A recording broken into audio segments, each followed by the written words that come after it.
Okay, unajua kwa nini chips na kuku ni chakula kinapendwa sana Tanzania? Chips zilianza kutawala Tanzania tangu miaka ya 1990 hadi miaka ya 2000, wakati miji kama Dar es Salaam, Arusha na Mwanza zilianza kuwa haraka. Viazi vilikuwa rahisi kupatikana, bei nafuu, na hata kukaanga haikuwa gharama kubwa. Hivyo kuunganisha sasa chips hii hapa na kuku hapa inakuwa mchanganyiko kamili.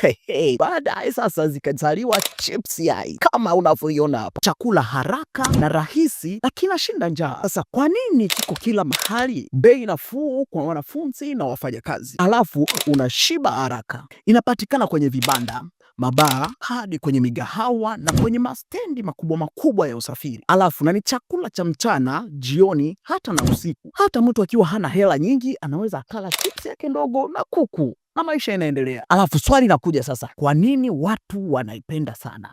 Watu mnapenda kuku. Okay, moja, ladha yake; pili, harufu ya kukaanga inayovutia mitaani; tatu, tomato, kachumbari, pilipili. Sasa leo hii chips na kuku sio tena chakula, ila ni lifestyle ya kila siku Tanzania. Haya ndugu mpendwa, na wewe tuambie, na wewe unakula chips? Usisahau kucomment na kulike na kusubscribe na kushare hii video. Okay, ciao.